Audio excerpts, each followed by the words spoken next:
பிரியமானவர்களே, இயேசு கிறிஸ்துவின் நாமத்தில் உங்களை வாழ்த்துகிறேன். இது என்ன இடம் அப்படின்னு பார்க்குறீங்களா? இந்த இடம் பின்னால் பார்க்குறீங்களா? ஸ்டேஜ் மாதிரிலாம் இருக்குது அப்படின்னு சொல்லி நம்ம தேவனுடைய கூடாரம் கட்டி அந்த இடத்துக்குள்ளே ஜெபத்துக்கு செல்ல முன்னால் இங்கு தான் திறப்பின் வாசல் ஜெபமெல்லாம் நடக்கும். முகாம்கள் நடக்கும், வாலிபர் முகாம் நடக்கும், உபவாச முகாம் நடக்கும்.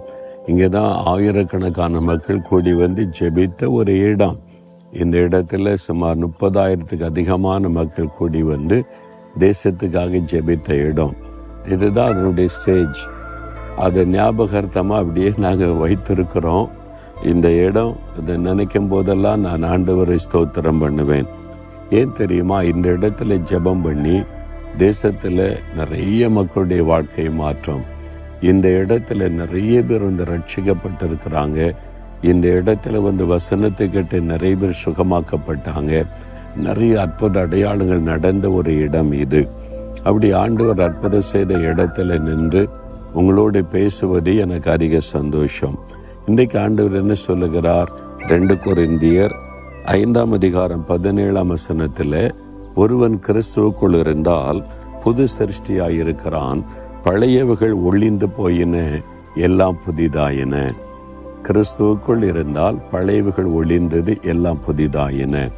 ஒவ்வொரு புது வருஷம் வரும்போதும் சில தீர்மானம் எடுப்பான். பார்த்தேன், இனிமேல் சிகரெட் பிடிக்க மாட்டேன், இனி குடிக்க மாட்டேன், இனிமேல் ஒழுங்காக ஜெபம் பண்ணுவேன், இனி நான் வந்து வேதத்தை அதிகம் வாசிப்பேன். புதிய தீர்மானம்லாம் எடுப்பாங்க.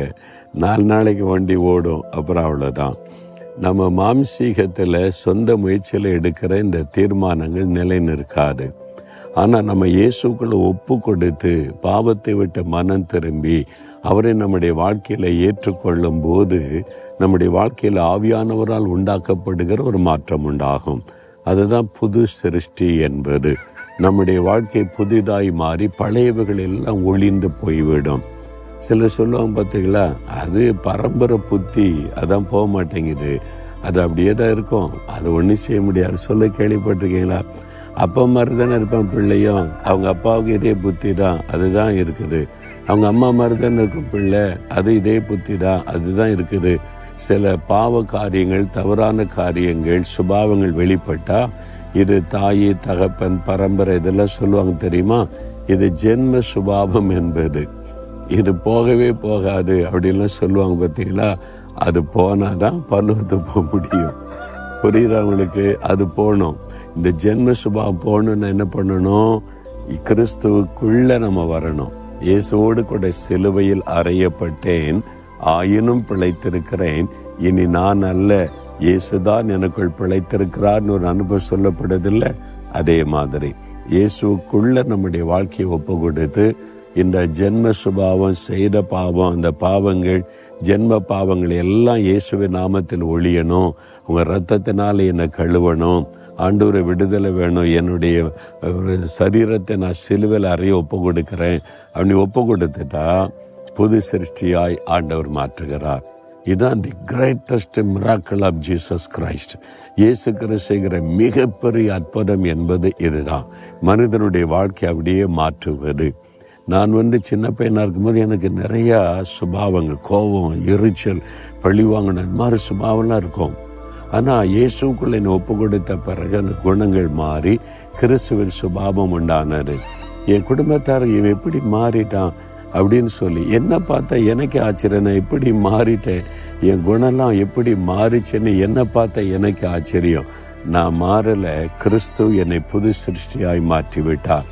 இதுதான் இயேசுக்குள்ளே வரும்போது ஆண்டவர் கொடுக்கிற மிகப்பெரிய ஆசீர்வாதம். உங்களுடைய சுபாவங்கள், குணங்கள் மாறிவிடும்.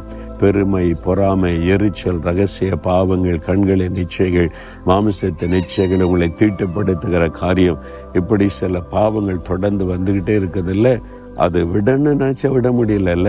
கிறிஸ்துவுக்குள் உங்களை வாழ்க்கையை ஒப்பு கொடுத்துட்டா பரிசுத்த ஆவியானவர் இடைப்பட்டு உங்களுக்கு புதிய ஒரு இருதயத்தை தருவார், புது சிருஷ்டியாய் மாற்றி விடுவார்.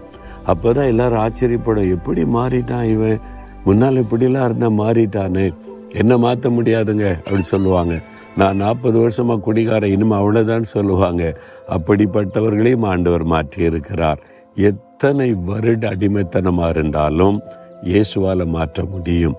ஒரே ஒரு காரிய, சிலுவையில் எனக்காக ஒரு மரித்தார், ரத்தம் சிந்தினார் என்பதை விசுவாசித்து நம்மை ஒப்பு கொடுப்பது. இயேசுவே, என்னை ஒப்பு கொடுக்கிறேன், என்னை புது சிருஷ்டியாக மாற்றுங்கன்னு அர்ப்பணிச்சுட்டா போகிறோம். உங்களுடைய லைஃபே சேஞ்ச் ஆகிறோம்.